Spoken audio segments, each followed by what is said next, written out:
Idade Média. Poucos períodos na história são tão distorcidos e vistos a partir de lentes tão enviesadas, seja para exaltar, seja para demonizar esse período. O quanto aquilo que o senso comum sabe sobre a Idade Média é correto afirmar. Eu sou Iclis Rodrigues e você está ouvindo o História FM, o podcast do Leitura Obriga História.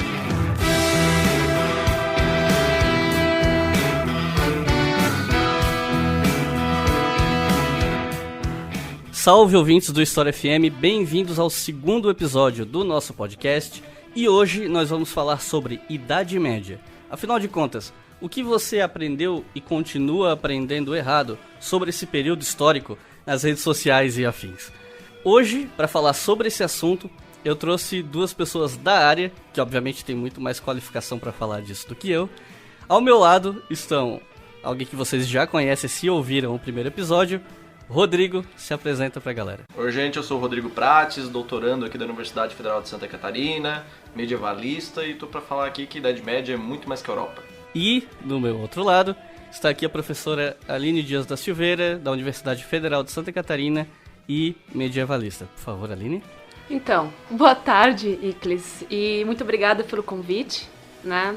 É a segunda vez que eu participo de um podcast, mas o primeiro foi mais fácil, porque eu falava sobre a minha vida, sobre mim mesma, e não estou muito acostumada a falar, né, nessa linguagem, mas acho muito interessante e cada vez mais a gente tem que investir em novas linguagens. Bom, para me apresentar, tu já falaste, sou professora da Universidade Federal de Santa Catarina, sou então responsável pela área de História Medieval, mas a área, né, se estende até a História Antiga também me atrevo, né, na História Antiga. E como eu falei para ti antes, não gosto de me colocar dentro de uma categoria, de uma caixa. Eu acho que o conhecimento é muito mais do que isso. Então, o que me motiva é o conhecimento. Eu percebo também que existem várias motivações, né, no mundo acadêmico. Algumas pessoas realmente constroem uma carreira e têm esse objetivo. O que motiva é a construção de uma carreira. O que me motiva não é tanto a construção de uma carreira, mas a busca pelo conhecimento. Então, mesmo me colocando uma medievalista, mas não acreditando mesmo que eu sou uma medievalista, mas alguém que busca o conhecimento. Então, me espalho da antiguidade até os dias atuais. Bom, gente, então é isso. Hoje a gente vai conversar sobre esse tema, mas antes vamos para a leitura de e-mails.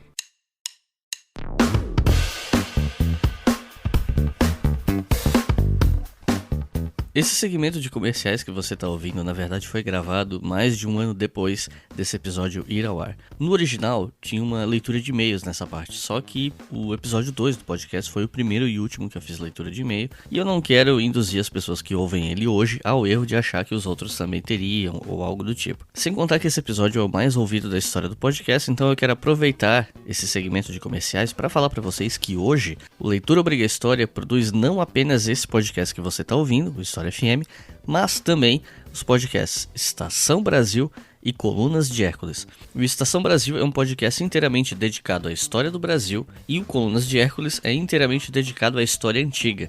Eles são mensais e os episódios deles saem sempre numa segunda-feira em que não tem História FM. Então, o resumo da ópera: numa segunda-feira sai o História FM, na outra sai o Colunas de Hércules, na outra sai História FM, na outra sai Estação Brasil e assim vai. E no futuro teremos novos podcasts.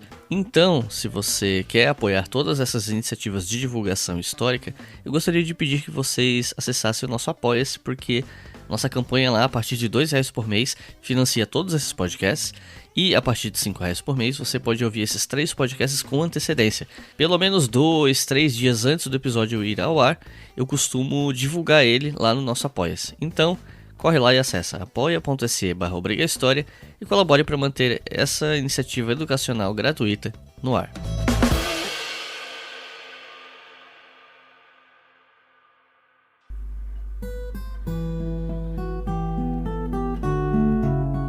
A primeira coisa que a gente separou para debater nesse episódio é sobre o conceito de Idade das Trevas. De onde esse conceito vem, por que ele pegou no senso comum e nas representações que são feitas em torno da Idade Média, de onde surge a ideia de que a Idade Média era esse período, entre aspas, obscuro, de obscurantismo intelectual, cultural e artístico? Então, muitos autores colocam que a Idade Média é criada a partir de outros períodos que olham, né, períodos posteriores que olham para esse período e dizem, essa idade foi dessa e dessa forma. São imagens construídas depois do período. Eles mesmos se percebiam como modernos, né, porque a ideia de moderno é uma ideia do contemporâneo, então eles se percebiam como modernos. E a ideia tem a ver com uma oposição, a relação do iluminismo. Então, aqui, quando tu tenta construir a ideia de um período de luz, tem que procurar uma oposição, que seria então as trevas. Só que muitas coisas ali que Voltaire e outros iluministas estão indicando como algo que seria um atraso, como seria algo da ignorância, é algo que está acontecendo no momento que eles estão vivendo, muito menos do que no período medieval.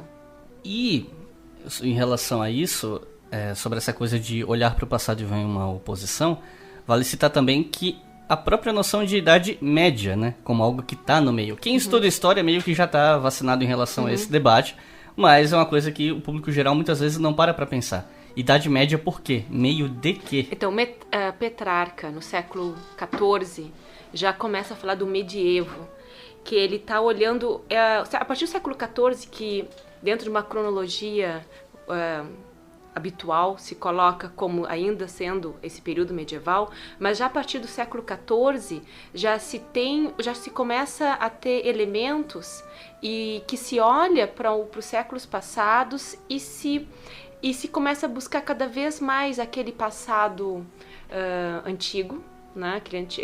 Buscando alegorias de uma reatualização das alegorias do mundo antigo, que também esteve presente na Idade Média, mas que toma mais força a partir do século XIV. Então ele fala que aqueles séculos anteriores seria medievo, uma era média entre, né, aquele momento que ele está vivendo, que é século XIV, e os antigos.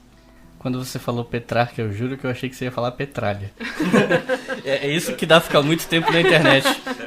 Eu acho que isso é importante frisar, né? Porque eu acho que ninguém um dia tava dormindo, acordou, opa, estamos na Idade Média. Eu sou uma pessoa medieval, eu tô no meio, né? Eu acho que essa, até se a gente for pensar nas formas de... como as pessoas se percebiam no tempo, a gente vai pensar que os medievais em determinadas épocas se perceberam muito mais no fim, mais como algo novo do que necessariamente no meio, né? É a ideia de que eles estão... a ideia de medieval, ela é muito mais moderna e contemporânea do que necessariamente atrelada ao período que a gente observa, né? E eu acho também bom frisar, além do iluminismo, é pensar muito do que a gente atrela à concepção de Idade das Trevas está relacionado à ideia da própria Revolução Francesa. Se o iluminismo ele vai avançar no campo cultural, falar que a religião, a ciência, a Revolução Francesa ela vai estar a ideia da terra, do controle da nobreza, e aqui a ideia do antigo regime, né? No antigo regime nós vivíamos sobre essa opressão feudal, né? Eu acho que isso é importante frisar, né? Ou mesmo a ideia da Idade Média como o sinônimo da violência. E eu sempre lembro daquela brilhante sketch do Monty Python, que é aquele jornalista caminhando pela Idade Média e do nada passa um cavaleiro e mata ele, né? Dizer que assim, não, a Idade Média, gente, você tem que tomar cuidado porque você vai tomar uma espadada perdida. Eu acho que esse sinônimo a gente tem que trabalhar. E é pensar justamente, por exemplo, como o que a gente identifica como violência, como uma sociedade violenta, ela funcionava às vezes pelo contrário, como uma forma de manter a paz. Por exemplo, a ideia de vingança privada, né? Esse direito de vingança muito comum, não só à sociedade medieval, mas a outras sociedades que, entre aspas, muito entre aspas, a gente pode atrelar a sociedades tradicionais, muito entre aspas isso, que essa violência ela funcionava justamente como manutenção da paz. Por exemplo, em vez da gente fazer uma guerra entre dois senhorios, muitas vezes a gente se resolvia com o direito da vingança, ou mesmo a partir mesmo da guerra você conseguia fazer uma manutenção de paz. Então, em vez de ter um cenário de uma guerra civil, ou que eles vão medievalistas, né? Hoje em dia esse termo já não está mais em voga, mas a ideia de anarquia feudal, né? Que no momento que o Império Carolíngio já tinha se fragmentado, e aquele momento da anarquia feudal, é senhor contra senhor, é aquele cavaleiro passando e cortando tua cabeça do nada, não é? Justamente que essas instituições serviam justamente para manter a paz, para evitar a guerra. Então era uma sociedade que, aos nossos olhos, a gente pode falar que não, isso aqui é uma sociedade violenta, mas esses resquícios de violência que a gente tem são justamente para manter a paz. Eu acho que isso é importante frisar. Com relação ao que você mencionou sobre a Revolução Francesa, também é interessante lembrar que a Revolução Francesa foi bastante hostil em relação à Igreja, né, a Igreja Católica. O próprio Michel Vauvel escreveu um livro dedicado exclusivamente a isso, que é a Revolução Francesa contra a Igreja. Então, olhar para essa Idade Média como culturalmente e religiosamente oprimida pela instituição Igreja Católica, a despeito dos cismas, das reformas, era conveniente para esse discurso anticlerical do século XVIII, né? Então eu acho que a gente pode afirmar que isso contribuiu para essa visão em relação à Idade Média como uma opressão cultural sobre o pensamento, sobre o corpo, sobre enfim. Inclusive a própria Aline, ela pode falar melhor do que eu sobre isso, mas o Adam Smith, né, o pai do liberalismo, falava mal ele reclamava do regime feudal, né? Eu acho que a Idade Média não era benquista, tirando os elos românticos que a gente vai observar ainda, né, entre os séculos XVIII e XIX, a gente vai ver que a Idade Média não era de todo benquista, assim, ainda era essa Idade das Trevas, né, por isso que a gente carrega muito, né, acho que a ponto de que a gente tinha comentado em outros episódios sobre jogos, né, a primeira era do Age of Empires 2, né, um jogo clássico, se chamava Dark Ages, né, era o momento da Idade das Trevas, até elevar a Idade Imperial, né, a ideia de que se vai da Idade das Trevas a gente chega ao Império. Exatamente. É interessante porque para os medievais, eles são uma continuidade de Roma. E a própria ideia de império, apesar de não ser a mesma coisa que o romano, a ideia de falar num Sacro Império ou no Império Carolíngio ainda está a ideia da Roma. Né? Então, como no século IX, o Carlos Magno é coroado como o imperador da Roma ocidental. Então, para o medievo não tem essa separação. Eles na mente deles tem os reis, sim, mas ainda tem a ideia de império e tem a instituição que nasce no Império Romano, que nós chamamos de igreja, mas na Idade Média não é no mesmo sentido institucional que nós falamos hoje. Iglesia é a reunião dos cristãos e ainda não é algo que está solidificado, que é homogêneo, porque imagina, o cristianismo ele se torna a religião oficial do Império Romano no século IV, ainda leva muito tempo para se espalhar no Império Romano, e quando se torna a religião desses primeiros reinos que estão se formando, visigodos ou os merovingios e outros reinos que estão se cristianizando, leva muito tempo para chegar mesmo na população. E nesse primeiro momento é mais uma associação entre esse poder laico dos reis e da igreja, que vai aparecer em Isidoro de Sevilha, que vai aparecer nos escritos do Gregório o Grande, que já é século VI, né? Começando o século VII. A igreja precisa dessa proteção. Para a igreja não tem essa tal da igreja, não tem exército, ela não tem uma coesão, está dependendo lá do Império Romano do Oriente, o bizantino, que não está dando a mínima para eles. Tem toda uma disputa, muitas vezes o Papa acaba sendo, o Império Bizantino acaba exilando o Papa, por exemplo, então não tem uma grande, não tem essa proeminência como a gente coloca para todo o período medieval, e só vai mesmo ter alguma força e peitar esse poder laico dos reis a partir do século XIII. Inocêncio III, Inocêncio IV, e até mesmo com Bonifácio VIII do século IV, a disputa ele com o Filipe o Belo, o Filipe o Belo consegue com seus bispos quase excomungar o próprio Papa. Então, isso é o século XIII. Então, essa questão de uma igreja toda poderosa dominando todo o período medieval é uma generalização que corre um grande erro.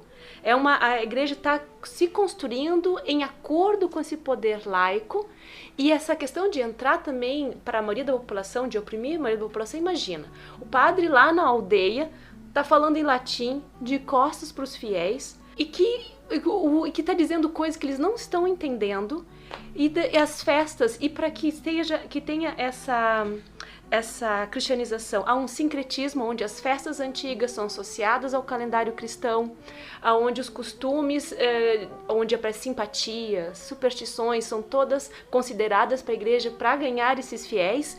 Então, se a gente vai ver nas fontes, as pessoas faziam muito sexo, as pessoas aproveitavam muito. E não é isso que as pessoas andavam tudo certinho como a igreja mandava. Eu só, sobre esse ponto, sobre fazer muito sexo, eu sempre gosto de lembrar Eu sempre gosto de lembrar de fazer muito sexo.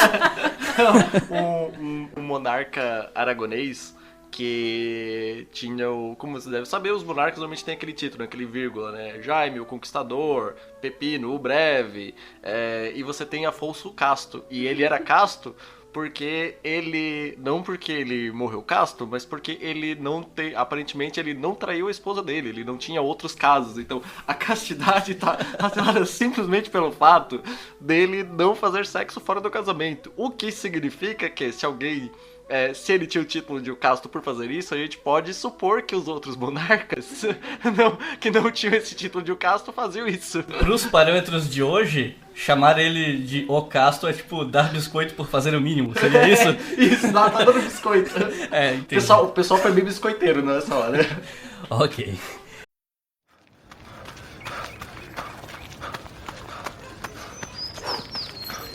Going for your first ever run around the park. Literally running errands all over town. Running for the finish line and your personal best. If you run, you're a runner. Find the shoes and clothes to run your way at newbalance.com/running. New Balance. Run your way.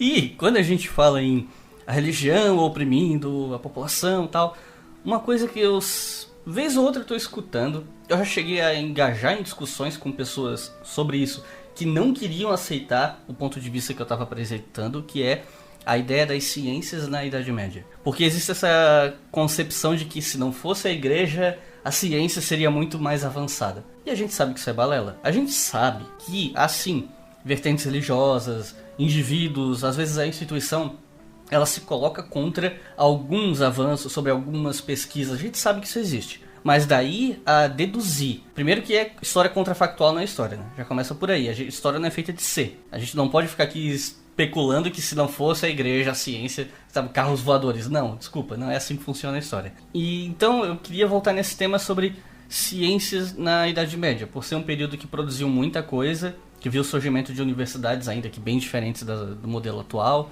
e não só na Europa, isso é importante mencionar, que muitos dos avanços que a gente muitas vezes atribui por associação ou ignorância à Europa vieram de outros lugares. O Jack Goody tem aquele livro Roubo da História, por exemplo, que aponta vários elementos, e as pessoas às vezes não sabem que as ciências na Idade Média eram muito mais produtivas do que o senso comum acredita. O que vocês poderiam falar pra gente sobre isso? A gente podia falar a tarde inteira, na verdade.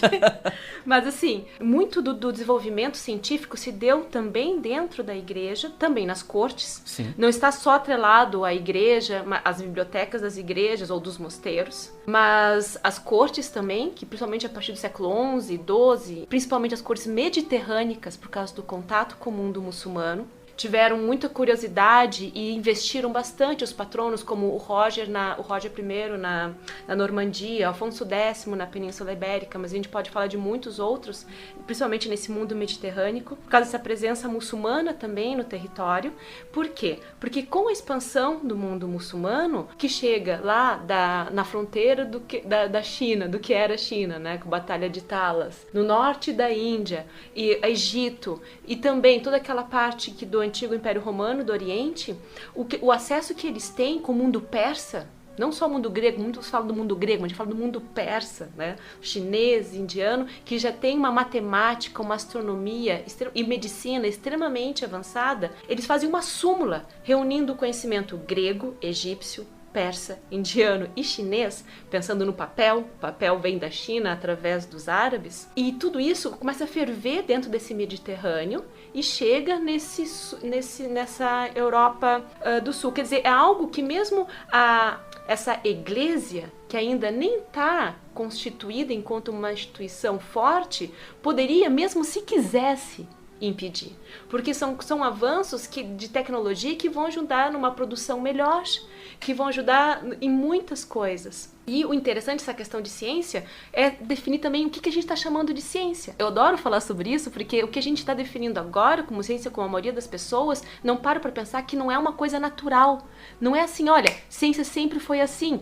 O conceito de ciência atualmente está baseado num conceito criado numa Europa ocidental, patriarcal, do século XVI e XVII principalmente, modelo cartesiano, aristotélico, que vai dividir o conhecimento em diversas partes para poder ser estudado, coisa que na antiguidade, no medievo, o conhecimento era mais integral, né? O conhecimento era algo num todo. Então, se tu era um médico, tu também era filósofo, também era astrólogo, astrônomo, físico, tanto é que nome físico e médico estão muito próximos, né? Na língua inglesa também. Então, a ideia de ciência para esse mundo, ela parte de uma filosofia neoplatônica.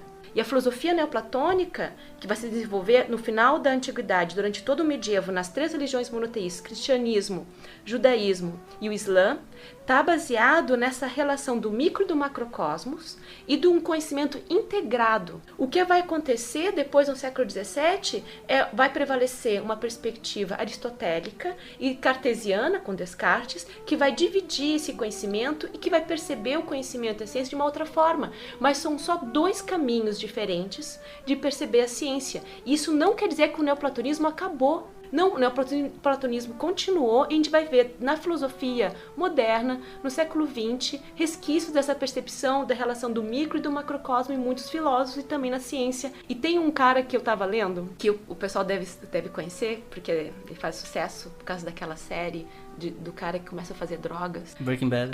Eu conheço tudo, né? Heisenberg. O Werner Heisenberg. O Werner Heisenberg, então, quando ele tá falando de física quântica, ele escreveu um livro que chama Física e Filosofia, e ele começa a falar que para entender a física quântica deve-se deixar de lado a metafísica aristotélica e o plano cartesiano e retornar ao platonismo. Então, não é uma coisa nem evolucionista, né? Porque veio o neoplatonismo, depois veio o retorno ao aristotelismo. O neoplatonismo, ele continuou na ciência, inclusive no Ocidente, só por... A pergunta, mas por que vingou essa percepção cartesiana, né, de separação? Porque isso serve ao sistema. Porque se tu quer tem a ver tudo com o processo de industrialização da Europa. Porque se tu quer um produto, tu tem que especializar o conhecimento para que esse produto seja desenvolvido mais rápido, e uma pessoa que tem uma formação mais ampla, demora muito tempo. Então se especializa o conhecimento para aplicar na produção de um produto, e não é interessante que as pessoas tenham uma formação mais humanista e uma formação mais ampla. Então, a ideia de uma ciência cartesiana, ela serve muito bem ao sistema, como a gente conhece hoje, moderno, dentro da produção, da Revolução Industrial. E por isso que vingou mais que o neoplatonismo e também que o humanismo, que pensa o conhecimento de uma forma mais integral.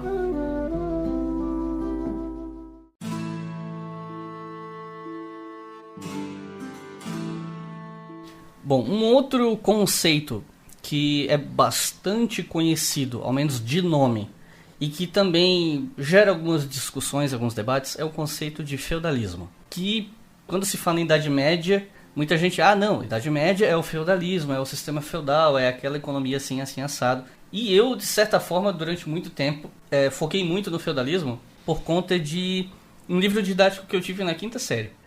Eu não sei como foram as experiências de vocês, mas na escola eu tinha um livro que claramente era fruto ali do começo dos anos 90 do Brasil, que na época a vertente marxista ainda estava, né, na crista da onda daquele pós-ditadura, e ainda não estava começando a ficar um pouco de canto como começou esse processo no meio dos anos 90. Por conta disso, esse livro que eu tinha, que era de meados dos anos 90, ele era todo focado na questão da história como a história da luta de classe. Então, consequentemente, o capítulo de Idade Média era uma grande discussão sobre o conceito de feudalismo, as castas sociais, os impostos que eram pagos, sempre a partir da perspectiva da dominação econômica sobre o outro. Então, o outro aqui com um O minúsculo, né? Então, assim, o que a gente pode falar sobre feudalismo? Então, a primeira coisa, eu acho que indo um pouco com o que o Iclis tinha falado, que eu sempre brinco em sala de aula, é que, em geral, quando a gente olha para um livro didático de Idade Média, somente quando a gente for olhar para metade dos anos 90 e início dos anos 2000, mas hoje esse resquício ainda ele permanece dividido em 3 capítulos. Ascensão do feudalismo, apogeu do feudalismo e crise do feudalismo. Ou seja, a Idade Média nos livros didáticos, tirando aparecendo ali como um cantinho, um box sobre carnaval, um box sobre cruzadas, aparecendo só um box sobre Bizâncio, mas em geral o que a gente aprende sobre a Idade Média nas escolas, ela está atrelada ao feudalismo. Ainda hoje? É porque, assim, faz muito tempo que eu não tenho contato com livro didático. Eu tô falando aqui de uma obra dos anos 90, né? Sim, então, pelos últimos livros didáticos que eu vi, ele diminuiu, mas a estrutura, por mais que a gente não resuma isso, assim, tu vê que eles remodelaram aquela estrutura sobre outras formas. Até porque muitos autores que estão escrevendo hoje ainda são autores meio velha guarda, né? O pessoal que escreve livro didático muitas vezes tem os mesmos nomes escrevendo livros há muito tempo, né? Então não tem tanta renovação assim no estilo e até nas abordagens, porque não vou falar aqui de um cartel que seria pegar pesado, mas existe ainda essa coisa de que são sempre aqueles autores com pouca abertura para quem tá chegando agora, entre aspas, né? Eu acho, inclusive, ouvintes aí que conheçam livros didáticos que falem outras coisas sobre a Idade Média, que sejam mais complexificados, mandem pro Iclis, né? O livro do Rivair Macedo. Mas é um livro dos anos 2000 paradidático, né? Não é paradidático, não. Ele escreveu um livro didático. Ele escreveu um livro didático agora? Livro didático escreveu. Não é agora, já faz uns 10 anos. Uma coisa importante falar é que normalmente quando a gente vai pensar em feudalismo, ele está muito atrelado, como o Iclis falou, a essa ideia de modo de produção, né, atrelado a uma perspectiva marxista. Em geral a gente opõe, começou o feudalismo, acabou a escravidão. Basicamente a gente fala que não teve escravidão na Idade Média. O grande segredo é que quando a gente percebe, analisando fontes, lendo os livros de especialistas na área, é que o que a gente fala de fim da escravidão nem vou dizer que acabou, mas diminuiu bastante, porque a gente ainda vê escravos circulando nessa região, é o que a gente vai identificar como norte da Europa. É o norte da Europa onde vai diminuir a escravidão, mas existe se a gente considerar que, por exemplo... Norte da Europa Central, né? A gente não tá nem falando de Escandinávia, tá falando... Eu ia falar agora. Se tem um lugar que escravizava muita gente também, era Escandinávia, né? A gente tem vários exemplos de como os escandinavos circulavam. E tava também no tráfico, né?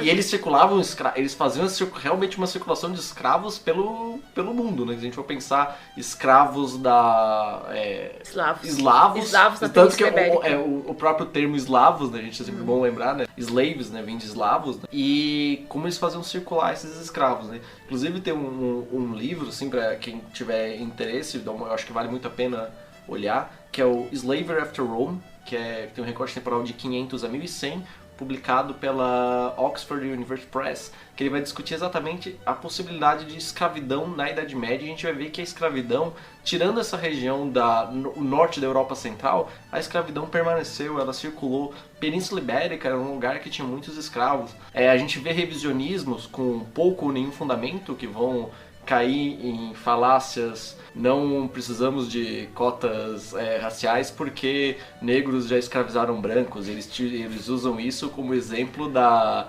ideia de que durante o período de permanência dos muçulmanos, né, na Península Ibérica, eles escravizaram os brancos, sendo que mesmo antes, enquanto depois esse processo, os cristãos também escravizavam muçulmanos na Península Ibérica. A escravidão, nesse momento, era uma instituição mediterrânea, assim, pensando nesse espaço que eles permaneceram escravos, né? Uma outra coisa, acho que quando a gente fala sobre feudalismo, se tem um filme que criou algumas imagens sobre o feudalismo, ou sobre essa opressão da sociedade feudal, é um filme muito bom. Eu não gosto tanto, as pessoas me criticam muito por isso, que é O Coração Valente. Talvez um dos primeiros exemplos disso seja a ideia da primeira noite. A primeira noite talvez seja uma daquelas coisas que a gente pensa, não, existia.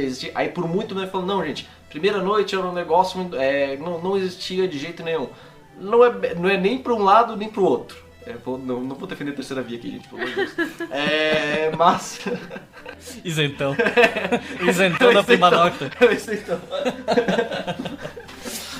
É o isentão da primeira noite. Mas é importante frisar, por exemplo, a gente tem documentos na Catalunha que no final do século XIV da Catalunha, no final do século XV, desculpa, ocorreram uma série de revoltas camponesas e no final das revoltas eles fizeram o que a gente pode identificar mais ou menos como atas dessas revoltas, né, as coisas. E um dos pedidos era que os camponeses catalães pediam para que extinguisse a ideia do senhor ficar na primeira noite. Ou seja, eu sempre falo, se existe um pedido ou uma lei para uma pessoa não fazer uma coisa, é porque as pessoas fazem aquela coisa. Sim. É uma lógica que pode ser, tipo, salvo suas devidas proporções, ser colocada para vários espaços, né? Então, a ideia de primeira noite é uma coisa que permanece. Outra coisa importante também frisar é a ideia de que, por exemplo... Será que não é bom explicar o que é a primeira noite? Será que todo mundo sabe o que é a primeira noite? É verdade, né? A gente tá aqui tomando como algo dado. Primeira noite, o que é a primeira noite? De quem? Quem assistiu Coração Valente deve saber. Mas tem uma turma aí que nunca nem ouviu falar. O Coração Valente é um filme antigo, né? É verdade. Né? E tem que ver também que algumas pessoas conhecem como Prima Nocta e nem para pra pensar qual seria a tradução disso, né? Então, basicamente, a primeira noite é a ideia de que, como o termo fala, é que ou num processo de um casamento dos camponeses, dos servos de um senhor numa determinada terra, o senhor teria o direito de ter a primeira noite com aquela mulher que vai casar com o servo, né? Que vai casar com o seu servo. Então essa é a ideia da primeira noite. Então, como eu falei, apesar dela não ser uma coisa tão espalhada, instituída no período medieval, não quer dizer também que ela não acontecesse, né? Ela acontecesse como a gente vê nesse documento da Catalunha. Mas provavelmente era um fenômeno bem mais restrito e talvez regional. Pela minha experiência eu tenho esse acerto sobre a Catalunha, né? Eu não sei até que ponto a gente pode ver em conta outros lugares, mas o que se percebe pela historiografia é que não é essa coisa também que o Braveheart... Quem comenta isso também é a Regine Pernod, mas não sei se exatamente naquele livro que eu te falei, o que não contam sobre a Idade Média, ou o que não nos falaram sobre a Idade Média. É a Idade Média que não nos contaram, algo assim, exatamente, né? Mas também outro que ele fala sobre as mulheres na Idade Média, a Regine Pernod, ela fala que, imagina, se nem todos os senhores vão querer dormir com todas as servas. Daí ela fala assim, ele preferia assim, que entregasse algumas galinhas, alguns sacos de farinha, do que receber uma camponesa, talvez, ali, com um pouquinho de piolho, né? Magrinha. Então, não quer dizer que eles estão ali sempre aceitando todas as camponesas que estão chegando.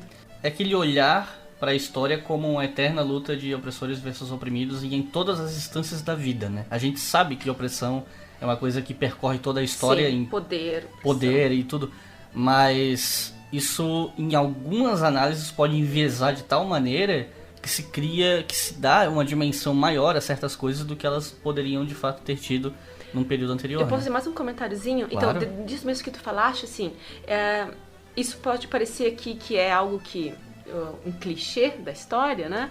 Mas eu não sei exatamente quais nos escutam, mas essa questão da macronarrativa e da micronarrativa. É importante uma macronarrativa que dê conta, né? Mas também é importante trabalhar, reunir e integrar uma micronarrativa para entender as diversidades, né? E muitas vezes deixar só a macronarrativa, isso acontece caindo numa generalização tão grande e em modelos que como se pudesse se encaixar em qualquer cultura, em qualquer lugar, como se fosse algo supernatural da humanidade e não observar as diversidades e os casos que estão acontecendo. Então, reunir as duas coisas. Também se ficar só no caso, não tem uma visão mais ampla. Mas a mensagem final é que não se deve deixar uma coisa pela outra, né? Mas reunir as duas. Sim.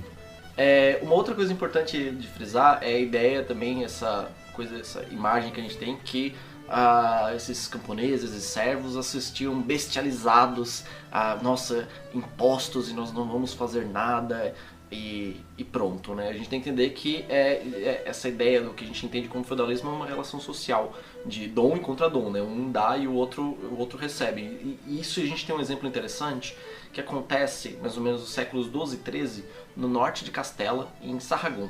Eles viviam sobre o que a gente vai entender como um regime de benefactoria, que eu acho que é uma das graças do nosso português tão próximo do latim, que a gente já pode traduzir como regime de benfeitoria, que foi muito caro a ideia ao próprio Brasil colonial, né? mas é diferente também, é bom frisar. Esse regime de benefactoria, como é que ele funcionava? A gente tinha a relação entre o benfeitor, que era o que a gente pode entender como o senhor, né? E esse benfeitor é aquele que entrega a terra frente a um beneficiado, e esse beneficiado tem que prestar um serviço.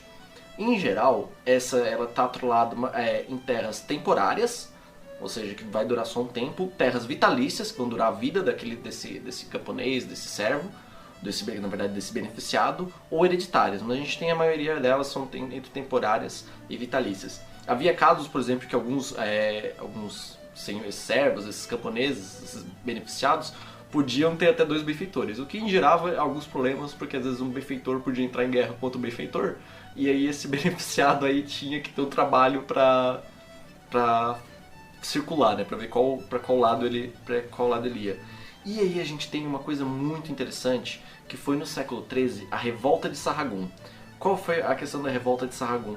É um momento em que aumentam as taxas, né? Essa ideia de sobretaxa. E é justamente nesse momento de sobretaxa que esses camponeses eles vão se revoltar. Porque o problema nunca foi, e aí tem até uns trechos da documentação que mostram, né? E esses camponeses se negavam a pagar as taxas aos seus senhores. E aí, de repente, aparecia um senhor que prometia não sobretaxar, e eles serviam esse senhor. Acho que esse é o importante. Esses servos, esses camponeses, eles ainda não estão na guilhotina, eles ainda não vão cortar a cabeça dos seus reis, eles não conseguem ainda, não está numa sociedade que se imaginam sem rei, sem o seu senhor. A questão é que existe uma espécie de moralidade da benfeitoria que permite que essas pessoas não tem um problema com essas taxas, que já estão na própria tradição, no próprio costume da sua sociedade, mas a ideia de sobretaxar aí dá problema. Então a ideia de problemas com impostos não é uma novidade do nosso tempo, ela já tem, e nem tem mesmo uma criação da Idade Média, né? Ela acompanha a humanidade de algum tempo.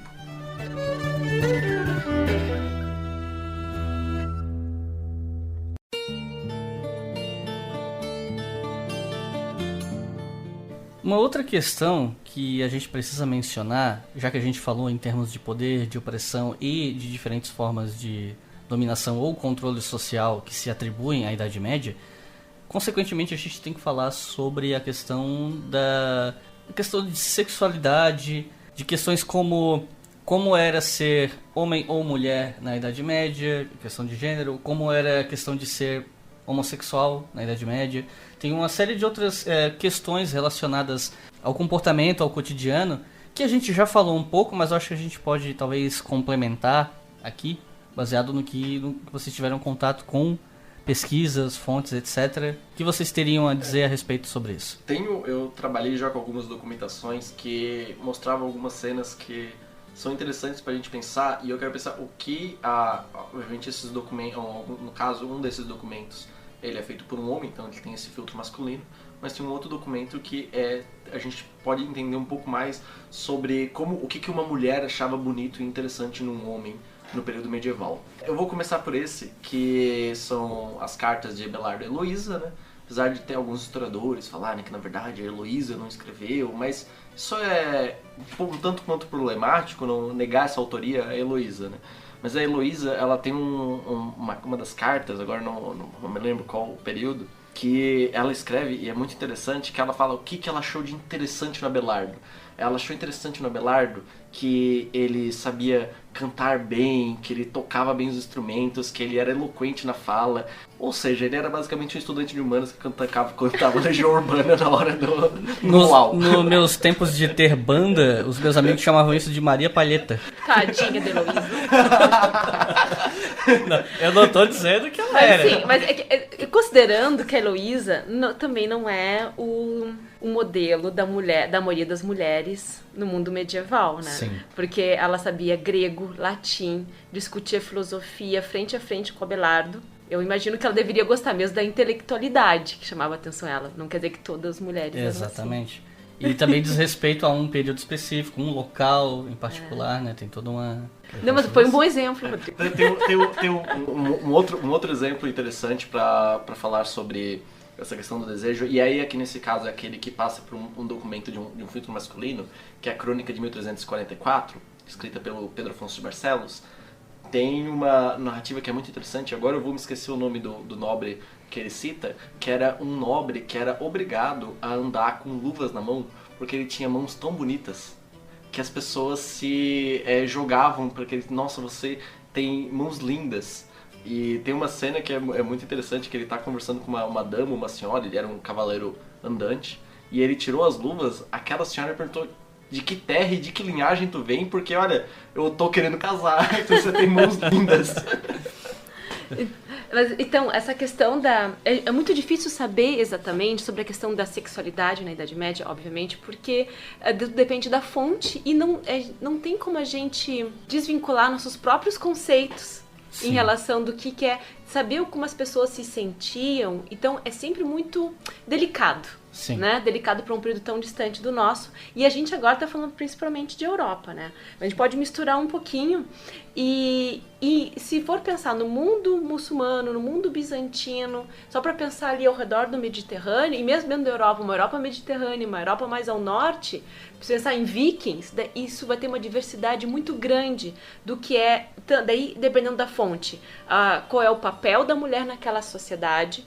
A outra coisa é como ela se sente naquela sociedade, ou como o homem se vê naquela sociedade, a questão de masculinidade, como o Rodrigo também já trabalhou.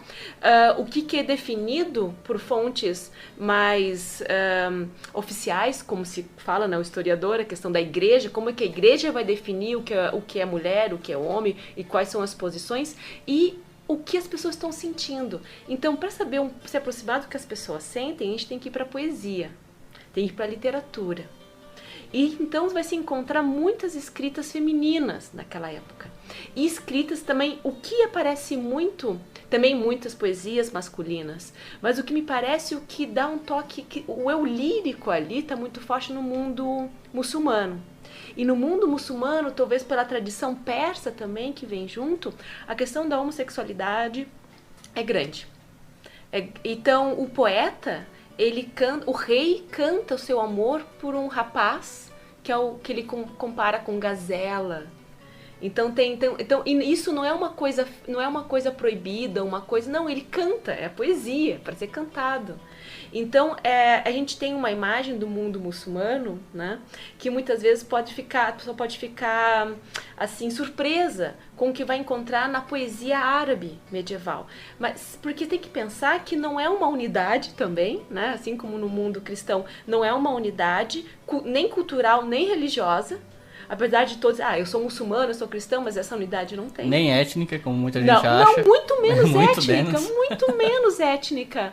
Imagina, então, muito dessa tradição da poesia, que é uma tradição árabe também, acaba se fundindo com uma tradição persa, né, com uma tradição mediterrânica. E claro que daí tem próprios, por exemplo, quando os almorávidas chegam na Península Ibérica e eles acabam enfrentando os próprios muçulmanos que estão lá, da dinastia Omida, que foram já muito influenciados pela cultura persa, ali também da região da Mesopotâmia, Bagdá, então eles vão chamar eles de afeminados, porque eles se vestem com seda, se pintam, se entregam à bebida, à poesia, enquanto os almorávidas, que é de uma etnia berbere do norte da África, que são sunitas e que também estão pregando a seguir as leis da Suna e do Alcorão, proíbem a bebida, se tem que vestir sempre de preto, né? E daí a tolerância diminui, né? Daí, esse é uma outra história,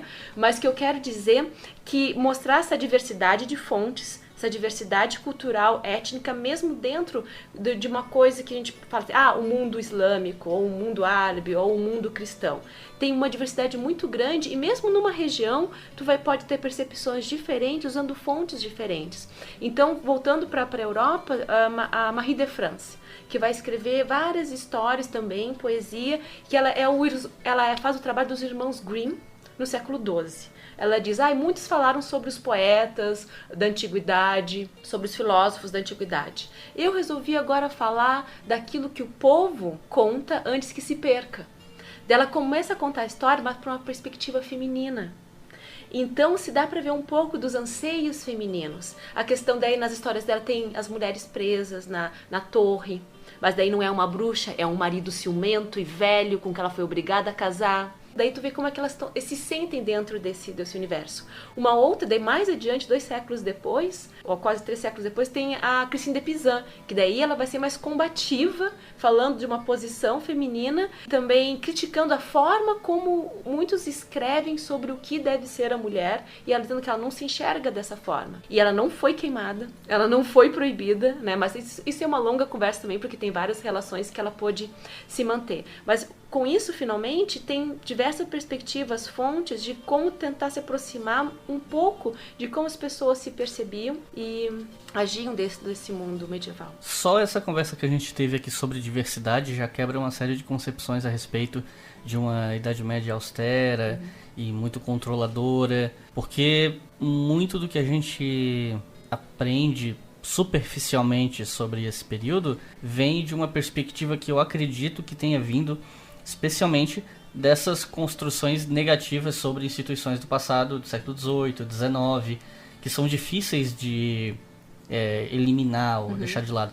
Que é uma coisa que, inclusive, se estende para vários outros assuntos, não só a Idade Média, de que como o conhecimento acadêmico, conforme ele vai trazendo outras perspectivas e outras coisas, é difícil fazer isso chegar ao público geral. Demora muito tempo, às vezes, até para chegar num livro didático, imagina num público. Porque não se trata só de aprender algo novo. Se trata de desaprender o que você aprendeu. Isso as pessoas têm uma dificuldade muito grande. Nem todo mundo está disposto a isso. Porque isso mexe com fundamentos da própria percepção do mundo. É como se o universo se quebrasse de repente. Eu tenho essa experiência também nos alunos dentro da universidade. Como as pessoas ficam irritadas diante de outras perspectivas que não estão sendo nem impostas, estão sendo colocadas. Mas a primeira ideia é não existe. Porque isso vai mexer em fundamentos de como se percebe o próprio mundo. Sim. E, como eu disse, isso se aplica não apenas à Idade Média, mas a todo conhecimento. É muito mais difícil reaprender o que você aprendeu de uma forma do que aprender algo novo. Eu poderia falar só mais uma coisinha sobre a questão da sexualidade. É que a gente falou da questão da mulher e do homem, a gente não falou da questão do sexo em si. E então, quem tem interesse pode ir atrás dos Fabliaux, que tem publicado em português. Chama pela Martim Fontes, que é... Pode falar isso? Pode. Pode. Que são o título está como Pequenas Fábulas Medievais do século XIII e século XV, e são histórias que, claro, o Rivair que analisa isso, o professor Rivair Macedo, ele fala que tem muito do mundo das avessas, mas ele mostra muito histórias que eram contadas na corte, histórias de sexo, né? Tanto de homens, mulheres, padres, animais, né? É uma diversidade ali, mas fala mesmo da prática sexual. Da prática. Inclusive tem uma iluminura de um Fabliaux que é um tanto quanto engraçada quando a gente olha hoje, mas que tinha um indício de uma sexualidade muito maior, que é uma dama segurando um baú e um nobre segurando uma chave. O baú dela tem uma fechadura do tamanho da chave dele. Então assim, ela que a gente fica até um tanto quanto engraçado quando a gente observa essa imagem, mas ela tinha um sentido bem específico quando a gente olha para o período medieval. Então fica aqui a sugestão. Essas publicações, elas são mais ou menos de que época, sabe me dizer? Então, do século XIII ao século XIV. E as versões foram publicadas no Brasil pela Martins Fontes, você sabe mais ou menos que época que foi publicada? Não. Porque eu não sei se está esgotado ou não. Também não sei. Mas tudo bem, nada que o Google não resolva, né, pessoal? Vamos ter autonomia e procurar esse material aí, né?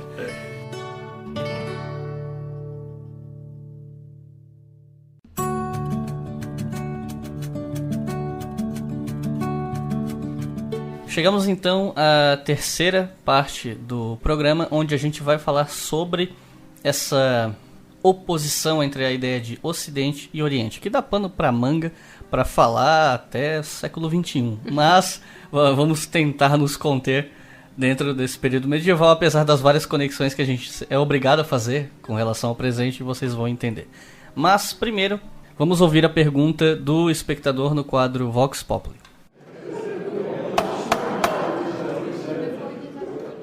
Olá, Icles e demais participantes do História FM. Meu nome é Tarcísio Santana, sou estudante de licenciatura em História na UFBA, aqui em Salvador. Eu gostaria de fazer 2 perguntas para vocês sobre a formação do mundo islâmico e dos povos árabes, que é um assunto que é sempre tratado nos livros didáticos de forma teleológica, às vezes para falar da Reconquista Ibérica, às vezes para falar das cruzadas ou as contribuições, né, desse mundo para o Ocidente, mas dificilmente é tratado como a gente trata em outros impérios como o carolíngio ou as religiões cristãs, mesmo sendo um assunto tão importante quanto para a gente entender a Idade Média e o mundo que a gente vive hoje. Então minhas 2 perguntas são: por que e o que aprendemos errado sobre a formação dos povos árabes e do mundo islâmico na Idade Média? É isso. Muito obrigado pela oportunidade. Bom, o que se aprende errado é que não se aprende. Como ele falou, não se aprende. Então, só em função... Isso é uma coisa interessante que eu estava pensando, porque o Alain de Libérat, o filósofo que escreve sobre a história da filosofia medieval, ele fala que a nossa tendência é olhar para a filosofia, no caso dele, como se fôssemos romanos ocidentais. Né? A gente olha para a história como se fôssemos romanos ocidentais. Eu diria que, no caso da Idade Média, a gente olha para a história como se fôssemos franceses carolíngios. Quer dizer, carolíngios, que na época nem eram franceses, né? Sim. Mas como francos carolíngios. Porque se nós olharmos aqui do sul, né? Olhar para o sul e olhar para o mapa, a gente percebe que tem uma Europa, uma Ásia, uma África, são 3 continentes que estão ligados. E desde a antiguidade já existiam rotas que ligavam esses 3 continentes. Desde a pré-história já existiam rotas que ligavam esses 3 continentes. E na antiguidade, então, principalmente pelo mar. Não só o Mediterrâneo, com o Mar do Norte, como também o Índico, ligando a África, a Índia e depois a China. Ou mesmo os mares, né? O Cáspico, o Mar Negro, e depois os rios também e os oásis que vão acontecer nesses 3 continentes. Então, pensar que esse continente europeu estava isolado de todo o resto não tem sentido. É só dentro de uma percepção completamente limitada, e a gente não precisa se colocar nessa posição, porque essa não é uma história, nós não estamos participando dentro de uma mentalidade nacionalista francesa, nós somos brasileiros, nós podemos olhar para o mundo de uma forma não nacionalista de preferência, né? E olhar que existem esses 3 continentes interligados durante esse período que a gente está conversando agora. Então, eu acredito que a gente não consegue entender uma história da Europa, ou uma história da África, ou uma história da Ásia, sem pensar os 3 continentes juntos. Por isso, trabalhos que vão atrás da Rota da Seda, dos viajantes da Rota da Seda, como o livro do Rivair Macedo, que tem vários capítulos falando sobre diversos viajantes que andaram por esses 3 continentes. E eu acredito que cada vez mais na universidade, nas escolas, se deve buscar uma percepção, que vamos usar uma palavra moderna, global da história. Inclusive, a gente está pensando lá na UFSC em fazer um trabalho de antiga e medieval, pensando sociedades pré-modernas numa perspectiva de globalidades, de histórias interconectadas, porque aquilo está lá. Essas conexões estão lá. E entender uma história da África, se entender, por exemplo, a relação que ali, aquela parte da África Oriental, Madagascar, ali Moçambique, vai ter com o Império Persa, com a Península Arábica, que está bem próximo ali, né? De um lado tem África, Mar Vermelho e a Península Arábica, e as rotas que levam direto à Índia. Então, para entender essa história da África, tem que entender essas conexões com o Oriente. Para entender uma história da Europa, tem que entender também as rotas de comércio que vão passar pelo Mediterrâneo, o ouro da África que está chegando na Europa para cunhar as moedas. E ele falou no Carlos Magno, né? Carlos Magno recebeu muitas moedas do Califa de Bagdá, porque ele tinha relações muito próximas do Califa de Bagdá. Nesse sentido, é porque Bagdá tinha problemas com Bizâncio, que ali é o que restou do Império Romano Oriental e é cristão ortodoxo. Carlos Magno tem problema com esses cristãos ortodoxos. Então, o aliado, ele se alia, e também o Califa de Bagdá vai se aliar a Carlos Magno dentro dessa conjuntura, vamos dizer assim, não dá para falar de internacional, mas interregional que está acontecendo ali. Então, enquanto os muçulmanos da Península Ibérica, ali da dinastia Omíada, eles vão se relacionar muito bem com os cristãos ortodoxos ali de Bizâncio. Porque quem é que está do lado desses muçulmanos da Península Ibérica? Os carolíngios. que estão disputando ali o espaço de fronteira. A religião também vai ser utilizada como... motivo de conflito. Né? Não vai ser realmente o motivo, mas vai ser utilizado como uma boa desculpa para legitimar os conflitos e ambições de poder e de fronteiras. Mas nesse contexto, a questão religiosa não era algo que impedia as relações. O que estava contando era realmente essa questão da fronteira e da disputa de fronteira.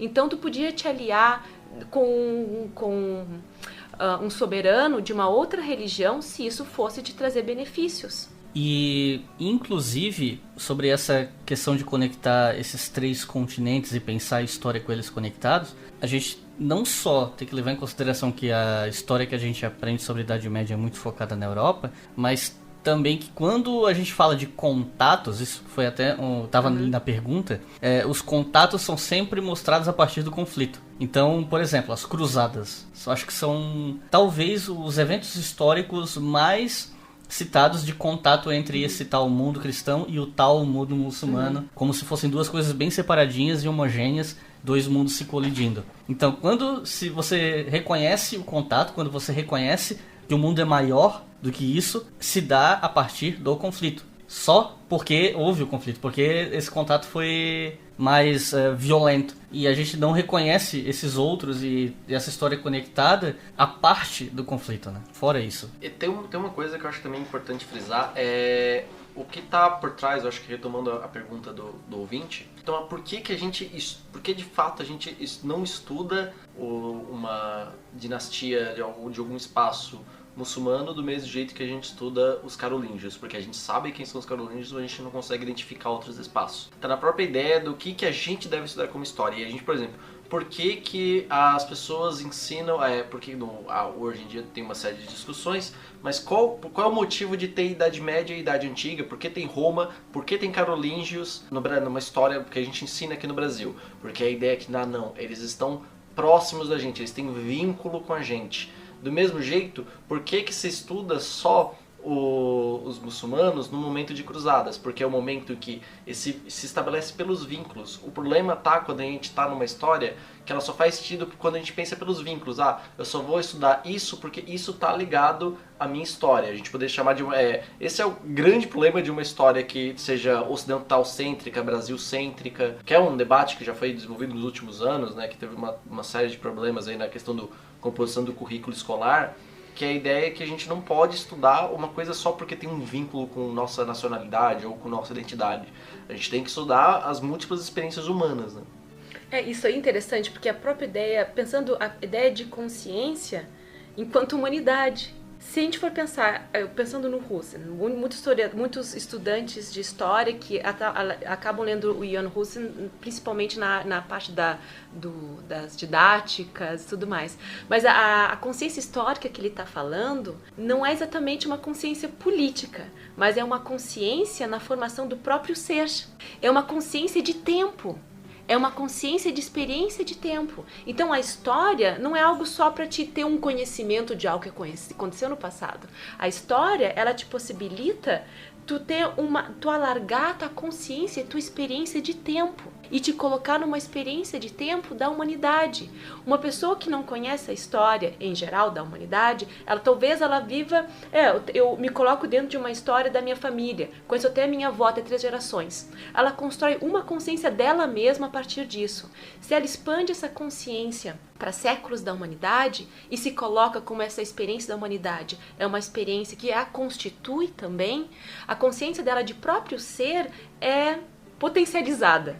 E a história é isso, é uma consciência enquanto humanidade, não enquanto brasileiro, contra a América Latina. Então, a história da China, eu gosto de falar sempre, a história da China também me pertence. A história da África me pertence muito, mas não só porque eu tenho antepassados africanos, mas porque é uma história da humanidade. E eu acho que isso para mim, me pega bastante, né? Enquanto humanidade, não enquanto porque tem a ver com a minha família, com os meus descendentes ou algo assim.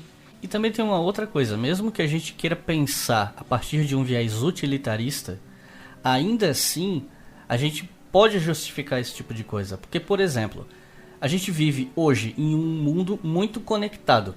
onde as distâncias diminuíram muito, não apenas pelos meios de comunicação, mas pelo maior acesso aos transportes, né? Então, as pessoas viajam mais, transitam mais, se encontram mais, e esses encontros se refletem não só nas experiências individuais, pessoais, mas também em questões políticas, econômicas, culturais e por aí vai. E nesses momentos de cruzamento de experiências ou conflitos e afins, você precisa entender esse outro, com O maiúsculo, para entender o próprio conflito no que você está observando ou no qual você está se inserindo. É entender a perspectiva desse outro para entender o porquê que o conflito existe e talvez buscar uma resolução. Porque tu falaste outro, eu me lembrei, daí volto para um exemplo da Idade Média, essa questão quando o outro se torna o nosso. Porque tem o Rodrigo... Jiménez de Rada, O Rodrigo, que ele foi de tudo, né? Ele era bispo, ele lutou na Reconquista, ele foi cronista, escreveu sobre a história de Espanha, era de um tudo. Então ele escreve sobre a história Arabum, que seria a história dos árabes, e utiliza a fonte em árabe, porque ele lia árabe. Está ali vivendo num contexto de Península Ibérica. E daí, quando ele se refere à dinastia omíada da Península Ibérica, ele fala de nossos árabes. Quando se refere aos almoradas e almorávidas, que ele está lutando contra os almoradas, que os berberes que estão chegando do norte da África, que também são muçulmanos, ele fala aqueles bárbaros, aqueles criadores de ovelhas. Então, não é uma questão religiosa aí, né? Os dois são muçulmanos, mas é um momento que o outro se torna nosso, são os nossos árabes, que constituíram a nossa terra. E ele está escrevendo no século XIII. Eu não sou arabofóbico, tenho até amigos que são, é tipo isso? Mas ele não estava tentando se legitimar. Não, eu sei.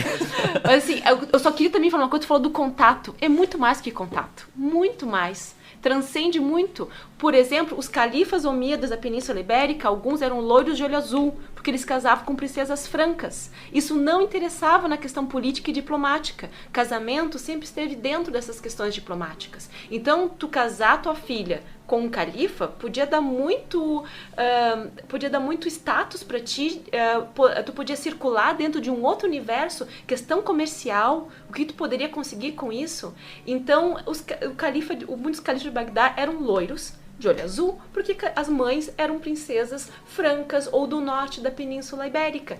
E antes da Reconquista ali, que a gente chama de Reconquista, né? Mas assim, século X até século XI, os reinos cristãos do norte da Península Ibérica ainda estavam brigando entre si, eles pediam ajuda para o califa. Iam lá pedir ajuda pro califa, ou porque estavam doentes, os cronistas, porque ele estava doente, foi lá pegar a medicina, né, do califa, falar com o médico do califa, ou foi pedir dinheiro para lutar contra outros reinos cristãos. Eu quero dizer que é muito mais que contato, é uma fusão. E isso, se formos falar em termos de casamentos, mas em termos culturais, uma mesquita de Córdoba tem elementos bizantinos, tem elementos visigodos, tem elementos persas, árabes, tudo misturado na arquitetura. Porque eles pegavam um arquiteto cristão ali que era visigodo, mas daí trouxeram elementos também da Pérsia para compor a arquitetura. Então é difícil dizer as fusões. E o movimento cultural é tão forte que é difícil dizer a origem das coisas. Então é muito mais do que contato, né? É uma fusão, é uma questão transcultural, como eu gosto de falar, né? E entender tudo isso diz respeito a entender muito do mundo hoje, né? Independente de estar diretamente conectado com o Brasil ou não, porque as coisas elas vão se conectando umas às outras. Sim. Por mais que não seja algo relacionado direto ao Brasil, diz respeito, por exemplo, às vezes um conflito que não tem nada a ver com a gente diz respeito a um interesse econômico nosso, por exemplo. E aí, vai dizer que não está conectado de alguma maneira? Uhum. Eu acho que sobre antes de até esse ponto, eu acho que sobre os casamentos, eu queria só frisar, por exemplo, eu trabalhei com algumas genealogias, mostrar como, por exemplo, duas das principais famílias ibéricas no período medieval, que são os Lara e os Maia, os Lara em Castela e os Maia em Portugal, eles têm como o seu herói fundador filhos de casamentos entre cristãos e muçulmanos. E a ideia de que isso legitimava eles, a ideia de que o próprio caso ter como pela linha materna, um vínculo com o mundo muçulmano não havia nenhum problema, isso inclusive pelo contrário legitimava eles. Mas retomando o que o Ictus falou, né, esse vínculo com as questões políticas atuais, eu acho que quem anda pelos meandros da internet deve ter se deparado com a expressão Deus vult ou Deus ult, né? A gente pensar que o latim não tem esse V, mas não seremos aqui preciosistas com o latim, vamos chamar de Deus vult. Com essa expressão Deus vult, né? E ela é uma expressão, vamos colocar, suposta, né? Que é atrelada a um grito de guerra dos cruzados nas primeiras cruzadas, né? Esses cristãos, tá muito atrelada. E ela vai ser extremamente retomada no século XXI, principalmente pelos grupos de direita nos Estados Unidos e na Europa. Acho que talvez essa ideia ela ganhe uma força muito grande, acho que sem sempre essa ideia de que vamos retomar o Bush, mas ela tem um aspecto muito importante naquele pós-discurso do 11 de setembro, quando o Bush ele fala que temos que incitar uma cruzada contra o barbarismo. Ele não se remete necessariamente ao Islã, mas ele fala que temos que fazer uma cruzada, nós, ocidentais, civilizados, contra o barbarismo. Ele não necessariamente está identificando com o Islã, mas a gente entendeu... Mas o recado tá óbvio, baseado no contexto, né? Exatamente. A gente olhando pro contexto... Ele não estava invadindo o Canadá. Então, fica meio que subentendido o que ele quer dizer. E isso, esse movimento ele vai ganhando muita força nos Estados Unidos e na Europa. A gente hoje vê com a questão da imigração, dos exilados, dos refugiados políticos, né, das guerras. Então ela acaba ganhando muita força nesse movimento islamofóbico. E, por incrível que pareça, isso ele não se restringe ao Brasil. Essa idealização do Deus não se restringe ao Brasil, não se restringe aos Estados Unidos e à Europa, na verdade, por incrível que pareça. Ela também está presente no Brasil.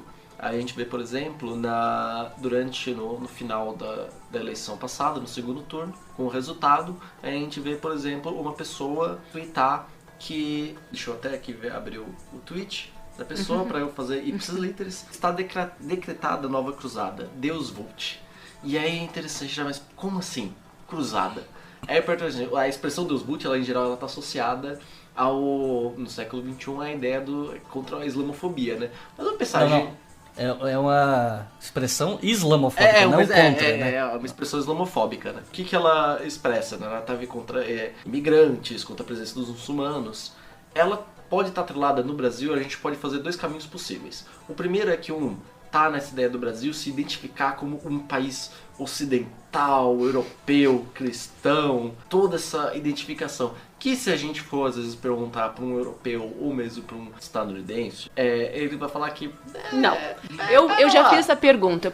Eu estava lá num evento na Europa, na Alemanha, e eu perguntei, que vocês pensam em cultura ocidental? Vocês pensam no Brasil, na América Latina? Eles me disseram, sinceramente, não.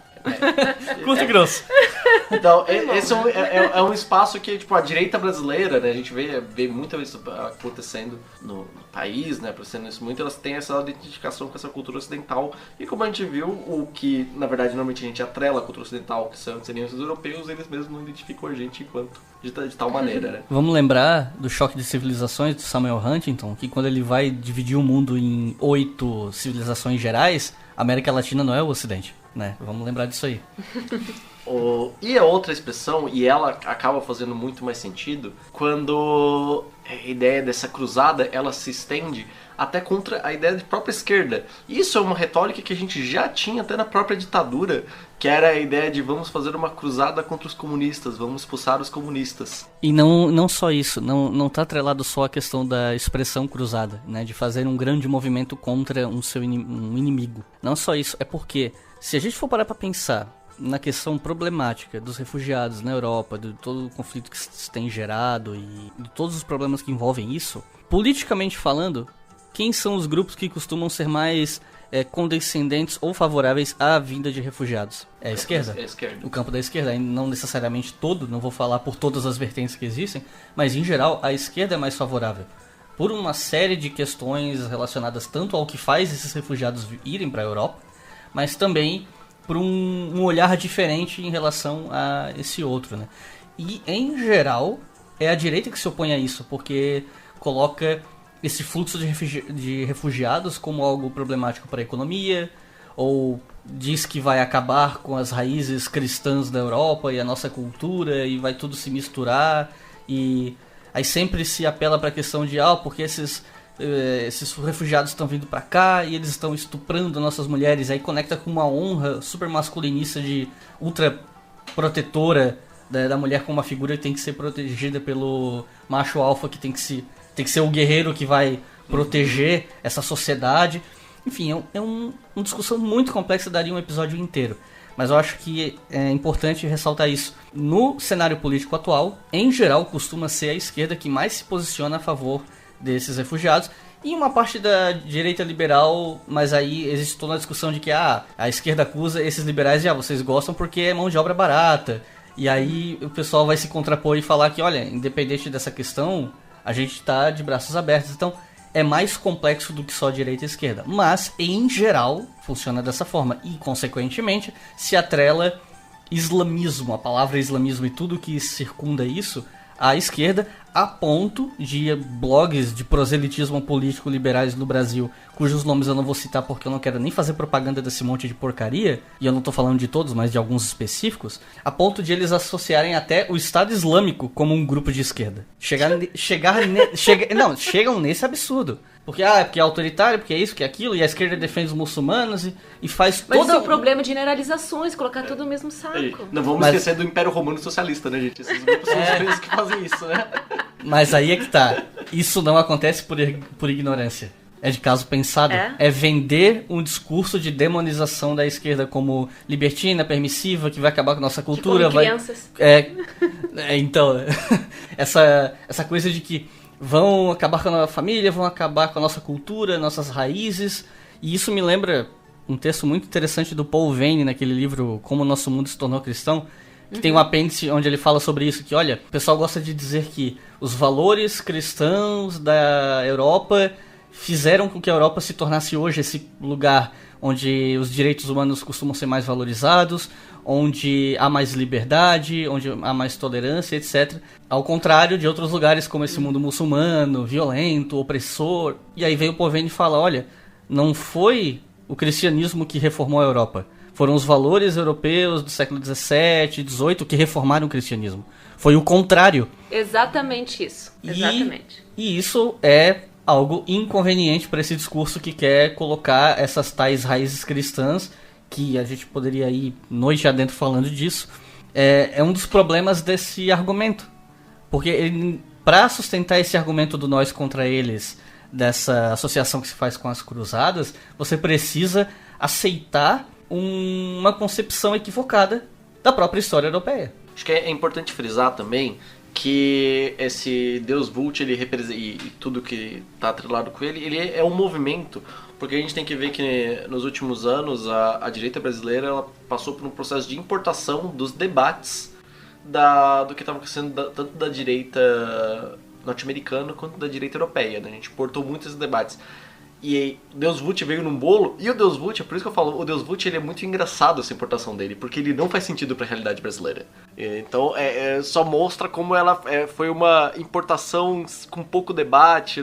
Se alguém na Virgínia tá falando que é pra gente ser contra os islâmicos, a gente vai ter que ser contra, né? E depois que o negócio vira meme, já era, né? Pra muita gente até o sentido da coisa se esvazia. Não se interessa mais se faz sentido ou não faz. É uma questão de identificação de grupo. É o sentido de pertencimento a um grupo político que defende uma determinada coisa, mesmo que não faça sentido usar essa expressão ou fazer essa conexão com as cruzadas. Mas outra coisa que a gente também não pode dizer é que a direita não é o único grupo político, né, que faz essa idealização da Idade Média, né, que utiliza a Idade Média. Sim, com certeza. A esquerda, ela também faz isso. A gente não quantas vezes a gente vai ouvir a ideia de que, por exemplo, nos últimos anos, quando tanto o executivo quanto o legislativo tinha algum projeto que vinha, falava assim, não, se esse projeto for aprovado, a gente vai voltar para a Idade Média. Sim. No final das eleições, a gente estava ouvindo muito isso, a gente vai voltar para a Idade Média, E aí até teve uma série de charges, né, feita pelo André Dahmer, que ele chamava de o Brasil medieval do século XXI, né?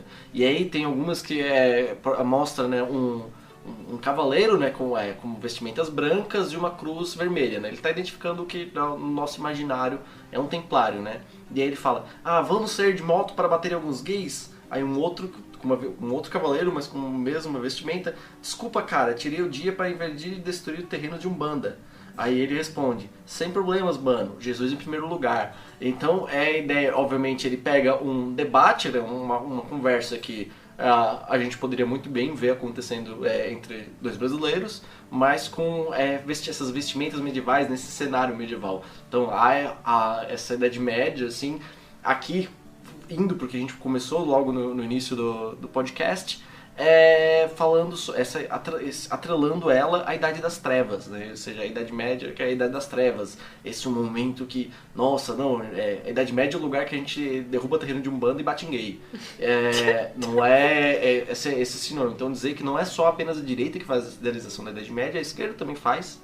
Só que em sentidos opostos, né? Enquanto a direita idealiza como uma era de ouro, a esquerda demoniza como um período terrível da história. Mas ainda também tem um outro detalhe que a esquerda também ela faz um outro trabalho que é interessante mostrar. Por exemplo, você vê muitas páginas de esquerda no Facebook compartilhando coisas de páginas vinculadas à história e cultura muçulmana, falando que a cultura muçulmana, por exemplo, a questão de ciências, matemática, física, e mostrando, olha gente, vocês ficam valorizando só o cristianismo, olha o que o islamismo também já fazia. Tu tem essas múltiplas apropriações, tanto da esquerda quanto pela direita. Porque a gente também não pode analisar fazer de forma binária direita e esquerda também, sim, né? Quando a gente está generalizando aqui, a gente está mais fazendo de uma forma que as pessoas identifiquem esses discursos que elas estão vendo na internet. A gente sabe, como até falei agora há pouco sobre a direita liberal na Europa. Sim, então, né? Isso que eu queria dizer, porque eu estava em 2015, passei um ano lá na Alemanha. E daí a gente chegou em agosto bem com a grande onda dos refugiados. E o Partido Liberal, que não é o de extrema esquerda, sim. O Partido Liberal a sigla dele é bem louco, porque em português parece filho da puta. É FDP. O Partido Liberal alemão, a sigla dele é FDP. Então, eles concordaram que seria muito bom para a economia alemã. Eles estão precisando de mão de obra, tem um problema enorme com a questão da previdência deles, porque mesmo com os estrangeiros que já têm lá trabalhando, quer dizer, ou as gerações que já estão lá trabalhando, não vão dar conta de pagar daqui a 20 anos a previdência social. Então está sendo ótimo, eles podem até receber mais. Então eles não estavam contra o recebimento, só queriam que fizesse de uma forma que fosse bem feito. Então, a Angela Merkel é do CDU. E nesse contexto, eu vi uma vez um meme falando que assim, que terminava com a hashtag Deus Vult, que era vamos fazer uma cruzada contra a comunista Merkel. E aí... Não, é isso que lembra que então, a Merkel é uma direita cristã na Alemanha. E ela foi chamada pelos refugiados de a grande mãe, porque ela recebeu eles. Como eu disse, essa questão de direita e esquerda, ela é de fato mais complexa do que isso. E eu citei o exemplo dos liberais alemães, por quê? Porque eles são, de fato, uma centro-direita, mas para nossa direita brasileira, eles são praticamente comunistas.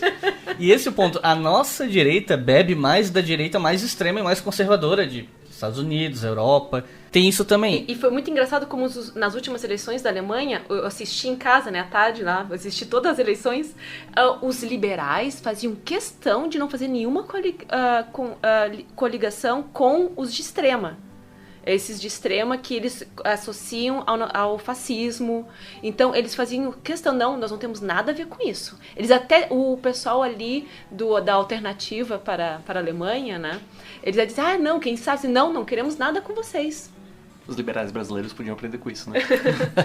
Boa parte deles.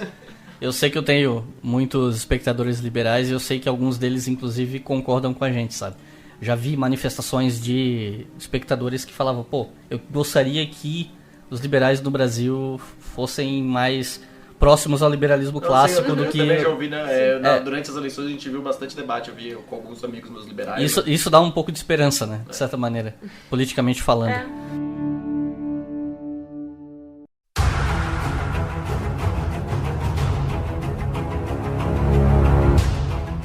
Bom, gente, então a gente está se encaminhando aqui para o final do programa, mas, como de praxe, baseado no episódio anterior, se vocês ouviram, a gente vai encerrar o episódio com sugestões de leitura. A primeira sugestão que a gente vai passar, na verdade eu vou passar a palavra para a Aline, é de um livro que está esgotado, é bastante difícil de achar, mas é interessante que vocês conheçam, saibam da existência dele, porque qualquer oportunidade que vocês tiverem de adquirir esse livro, ou supondo que ele seja relançado, vai valer muito a pena a leitura. É o livro, o título não é, o próprio autor não gostou muito do título, né, que se chama O Mito das Nações, é do Patrick Gary, que é um medievalista norte-americano, e tem uma posição bem crítica, e o que a gente estava conversando aqui é exatamente porque ele coloca, desde a introdução, como que a história medieval e também tardo-antiga foi utilizada no século XX e XXI para legitimar ocupações, para legitimar posições políticas e como que isso foi construído e não é realmente o que as fontes estão colocando. Então,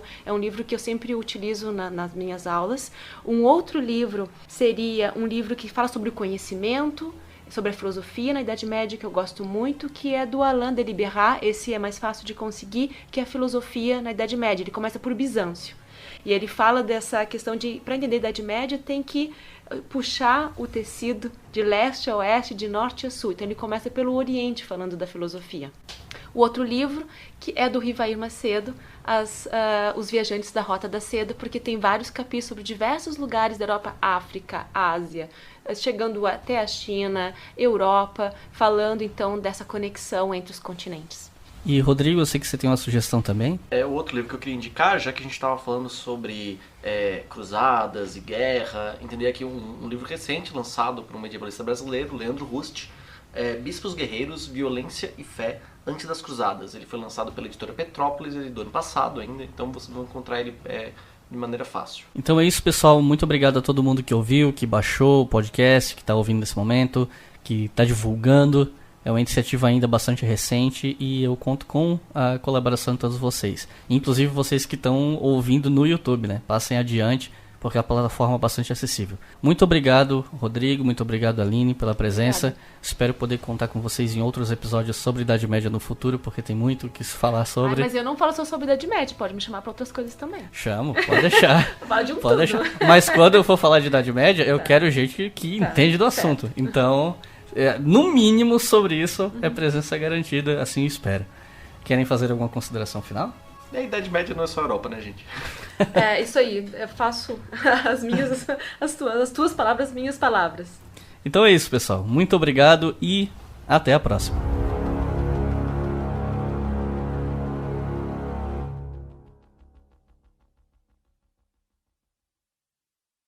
O sujeito vai lá do 4º ano de graduação até o último ano do doutorado pesquisando a mesma coisa. Com variações, obviamente. Com variações. Tô vendo a troca de olhares aqui.